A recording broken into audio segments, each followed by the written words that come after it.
तो 10 में से 10 बिहार का होगा, जनसंख्या के हिसाब से, पॉपुलेशन के हिसाब से, जब मतलब कि उस रैली में जो लोग भीड़ लगाते हैं उस हिसाब से सबसे ज्यादा भीड़ जो है बिहार में होता है। अभी विक्रमगंज में भी होने वाला है। ऐसा कहा जा रहा है कि 5 लाख लोगों की भीड़ आएगी, 7 लाख लोगों की भीड़ आएगी, 10 लाख लोगों की भीड़ आएगी। जब 10 लाख लोग, 5 लाख लोग, 7 लाख लोग, 2 लाख लोग या 1 लाख लोग ही, अब 1 लाख लोगों की भीड़ आएगी तो 5 लाख तो लोग बोल ही देता है नेता लोग।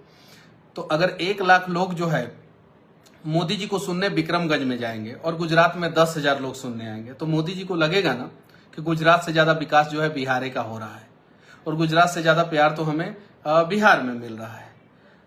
तो फिर उन्हें तो कुछ करने की जरूरत है नहीं, वो सब कुछ जो है बिहार के नेताओं के जिम्मे छोड़ देते हैं। अब बिहार के नेताजी लोग करें। अब बिहार के नेताजी लोग ऐसा करते हैं कि ब्लॉक में भाजपा के कार्यकर्ता की बात जो है ना सीओ सुनता है ना बीडीओ सुनता है।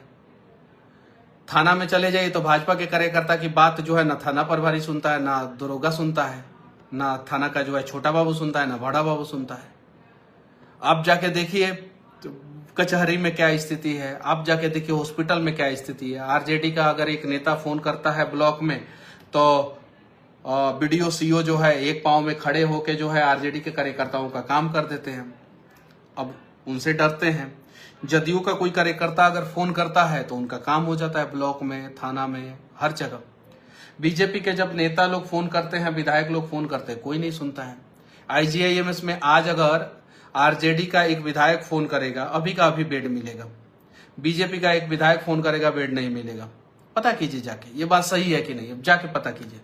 बीजेपी के जितने नेता हैं लोग, ज्यादातर जो है अपना ठेका का काम जो है ना वो मुसलमान को दे देते हैं। क्यों दे देते हैं? काहे कि बीजेपी के हैं। उसके बाद से जो है मुस्लिम ठेकेदार को काम दे देंगे, जो पेटी कॉन्ट्रैक्ट पे जो काम दिया जाता है, अगर उसको दे देंगे तो मुस्लिम लोग भी जो है आवाज नहीं उठाएंगे, आरजेडी वाले लोग, विपक्ष वाले लोग भी आवाज नहीं उठाएंगे, और बीजेपी के कार्यकर्ता तो आवाज उठाते ही नहीं है।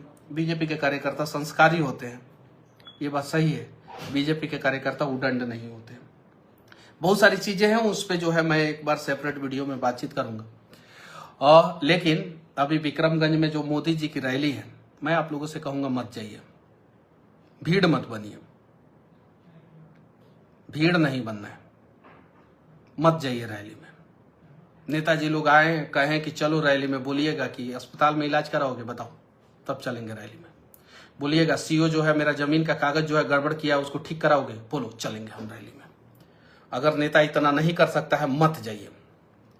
बसेस भेजा जाएगा आपके घरों पे, पैसों का लालच दिया जाएगा आपको, बोला जाएगा, झंडा दिया जाएगा आपको, एक तिरंगा और एक कमल छाप का झंडा दिया जाएगा, मत जाइए।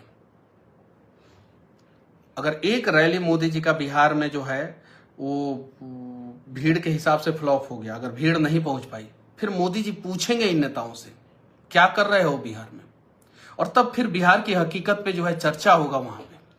समझिए लोग, आप लोग, बाकी आप लोगों की मर्जी। मुझे पता है आप लोग मेरे से ज्यादा समझदार हैं, मुझे पता है आप लोगों के पास जो है बुद्धि विवेक ज्यादा है, लेकिन देश के प्रधानमंत्री आ रहे हैं विक्रमगंज में, और इसके पहले मधुबनी में भी आए थे, इसके बाद भी आएंगे अलग अलग जगहों पे। घोषणाएं होगी, योजनाओं का लाभ की बात होगी, सब कुछ होगा। लेकिन जब आप भीड़ लगा देंगे और भेड़िया धसान होगा, तो फिर देश के प्रधानमंत्री को लगेगा कि बिहार में सब कुछ चंगा है। पटना एयरपोर्ट का उद्घाटन होगा, टर्मिनल बिल्डिंग का, रनवे नहीं बढ़ रहा है। दुनिया का सबसे टफेस्ट लैंडिंग जो है पटना एयरपोर्ट पे होता है, नहीं बढ़ रहा है रनवे, लेकिन टर्मिनल बिल्डिंग बना दिया गया। रनवे, जिस रनवे को बढ़ाना था उस रनवे को नहीं बढ़ाएगा। अगर रनवे को ठीक ठाक से बढ़ाया जाएगा, अगर 400-500 मीटर भी बढ़ा दिया जाए, 500 मीटर, तो जो है वहां पे ठीक ठाक एयरपोर्ट हो जाएगा।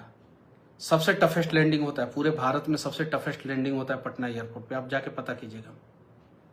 रनवे को बढ़ाने के लिए स्वास्थ्य मंत्री का बिल्डिंग भी तोड़ देना पड़ेगा, वो भी जो है एयरपोर्ट के अंदर में आ जाएगा, वो भी एयरपोर्ट के अंदर में आ जाएगा। तो बहुत सारी चीजें हैं, रनवे नहीं बढ़ाया जा रहा है, टर्मिनल बिल्डिंग बनाया जा रहा है। बिना फ्यूचर प्लानिंग का जो है बिहटा एयरपोर्ट बनाया जा रहा है। बिहटा एयरपोर्ट पे जो है किसी से जो है जाके आप लोग पता कीजिए कि क्या 2 हवाई पट्टी उस पर बन सकता है? क्या 2 हवाई पट्टी बन सकता है उस पर? क्या 12,000 फीट का जो है हवाई पट्टी बन सकता है उस पर? आज स्टैंडर्ड हो गया है 12,000 फीट का हवाई पट्टी, स्टैंडर्ड हो गया है।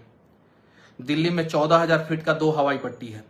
नवी मुंबई में जो एयरपोर्ट बन रहा है अभी, जो जिसका उद्घाटन होने वाला है, उसका 14,000 फीट का 2 हवाई पट्टी है। 14,000 फीट का, उसमें 4 हवाई पट्टी बनने वाला है। दिल्ली में 4 हवाई पट्टी है, जिसमें 2 जो है 14,000 फीट का हवाई पट्टी है। बिहार में जो है 6-6,500 फीट का हवाई पट्टी जो है पटना में है। अब जरा बताइए उस पे जो है कैसे काम चलेगा? इसलिए आप लोगों को एक बार बिहार का दर्द जो है मोदी जी को बताना होगा। और मोदी जी बिहार का दर्द तभी जान पाएंगे जब आप लोग बेवजह जो है ना रैलियों में भीड़ नहीं लगाएंगे। ये देखिए विकिपीडिया है, विकिपीडिया पे मैं आप लोगों को दिखा रहा हूं। 2000 मीटर का जो है हवाई पट्टी है पटना एयरपोर्ट का, 2000 मीटर का, यानी 6,768 फीट का जो है 98 फीट का जो है हवाई पट्टी है पटना एयरपोर्ट में। जबकि 3500 मीटर का जो है हवाई पट्टी जो है स्टैंडर्ड जो है अभी स्टैंडर्ड हो गया है 3500 मीटर का। अब बताइए बिहटा एयरपोर्ट पे भी जो है 2 रनवे नहीं बन सकता है, पैरेलल 2 रनवे नहीं बन सकता है, नहीं बन सकता है। 12,000 फीट का जो है वहां पे भी हवाई पट्टी नहीं बन सकता है। लेकिन दिया जा रहा है, कहा जा रहा है, कुछ नेता लोग कह रहे हैं कि पूरे देश में जो है 35 किलोमीटर के अंदर 2 एयरपोर्ट नहीं है। अरे भाई एक ही एयरपोर्ट बना दो ना लखनऊ जैसा, एक ही एयरपोर्ट बना दो ना भुवनेश्वर जैसा।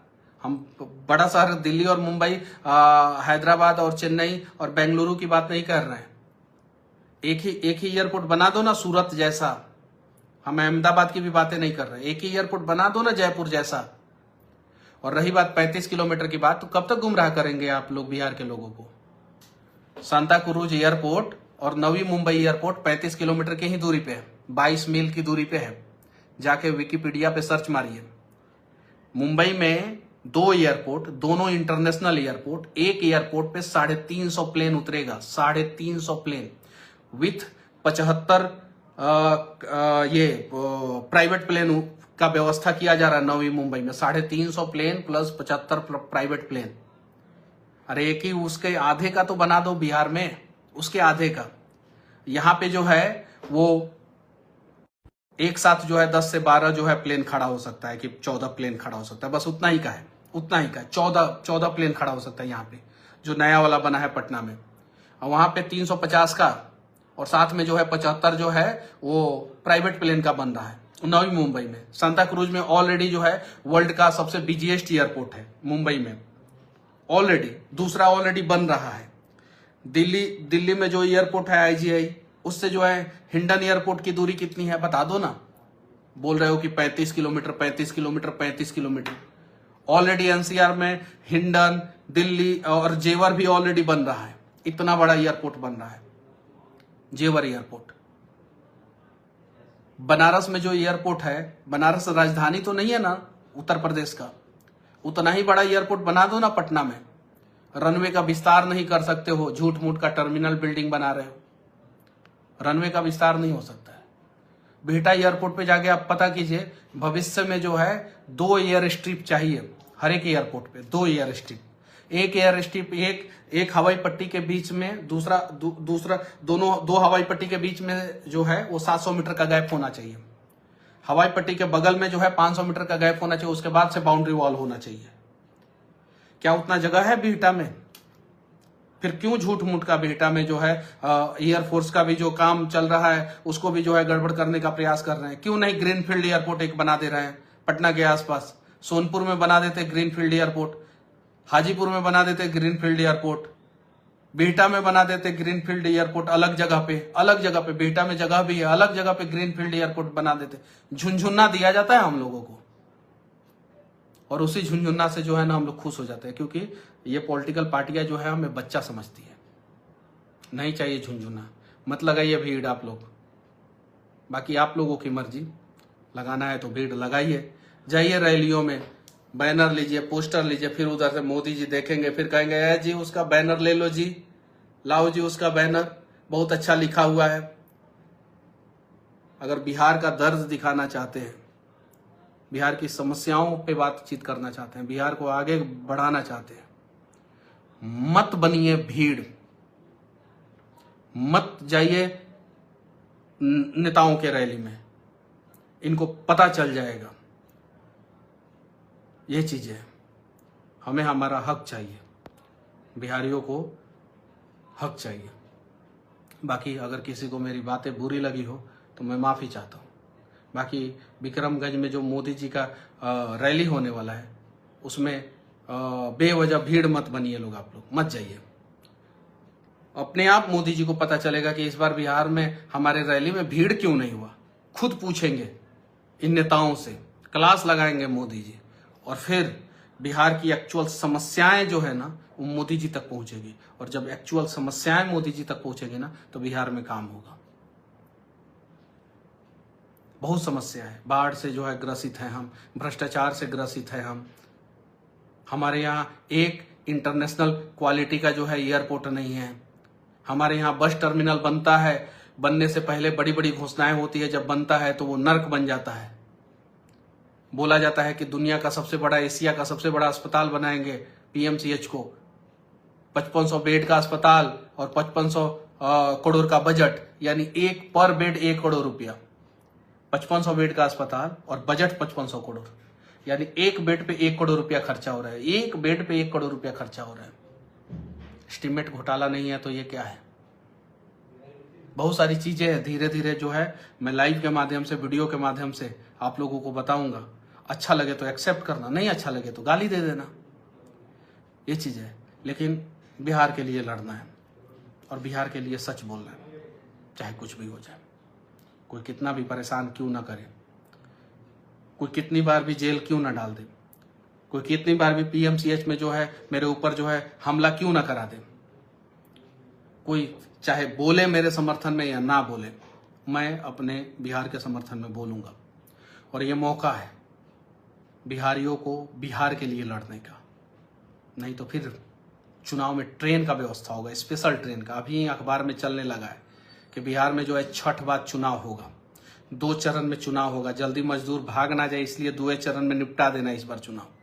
और 600 ट्रेन कि 6000 ट्रेन, कितना ट्रेन, स्पेशल ट्रेन चलाई जाएगी बाहर से मजदूरों को लाने के लिए, ताकि पलायन किए हुए लोग आए यहाँ पे, ठप्पा लगाएं और ठप्पा लगाने के बाद फिर चले जाए बाहर। ये सारी चीजें अखबार में, न्यूज चैनलों पे, ये सब चीजों पे चल रहा है। एक बिहारी का दर्द एक बिहारी ही समझ सकता है। बिहार की समस्याओं के बारे में बिहार के लोग ही जानते हैं। और इन सारी चीजों को जो है अगर मोदी जी तक पहुंचाना चाहते हैं तो आप लोग विक्रमगंज में जो रैली हो रहा है उसमें मत शामिल होइए। अपने आप मोदी जी को पता चल जाएगा, अपने आप इंफॉर्मेशन पता चल जाएगा कि मनीष कश्यप ने वीडियो बनाया था, लोग बात सुने, लोग बात समझ गए और लोग नहीं आए। आप लोगों से जबरदस्ती किया जाएगा। आप लोगों के गांव में जब नेताजी आएंगे ना और कहेंगे ना कि चलिए मोदी जी की रैली में, एक छोटा सा वीडियो जरूर बनाइएगा। हाथ जोड़ के मैं आप लोगों से विनती करना चाहता हूँ, बोलिएगा कि हम लोग चलेंगे मोदी जी की रैली में। नेताजी ये बताओ, हमारे घर पे कोई बीमार होगा तो क्या तुम इलाज कराओगे? अगर अंचल में जो है हमारे खेत का कागज जो है गड़बड़ किया जाएगा तो क्या आप ठीक कराओगे? थाने में अगर हमारा एफआईआर नहीं रजिस्टर्ड होगा तो क्या आप फ्री ऑफ कॉस्ट हमारा एफआईआर रजिस्टर कराओगे? जब हमारा मोबाइल चोरी हो जाएगा, सामान चोरी हो जाएगा, पर्स चोरी हो जाएगा, बैग चोरी हो जाएगा और पुलिस वाला उसे नहीं ढूंढेगा तो क्या आप ढूंढवाओगे? क्या हमारे घर पे कोई आपदा विपदा पड़ेगा तो नेताजी क्या आप उस समय हमारे साथ खड़े रहोगे? अगर नेताजी बोले ना तो आप रैली में मत जाना, और नेताजी बोले हाँ तो आप रैली में चले जाना। बात खत्म। बाकी आप लोग मोदी जी के रैली के बारे में क्या सोचते हैं? आप लोग जाएंगे कि नहीं जाएंगे? क्या आप लोगों के गांव में अगर मोदी जी की रैली में शामिल होने के लिए नेताजी लोग आएंगे और गाड़ियां भेजेंगे तो आप लोग वीडियो बनाएंगे कि नहीं बनाएंगे? कमेंट करके जरूर बताना। और वीडियो अच्छा लगे तो शेयर कर दूर तक पहुंचाना, और हो सके तो मोदी जी से टैग करना। ताकि उनकी टीम जो है कम से कम जो है इस वीडियो को देखे और पता चले बिहार की रियलिटी। जय हिंद।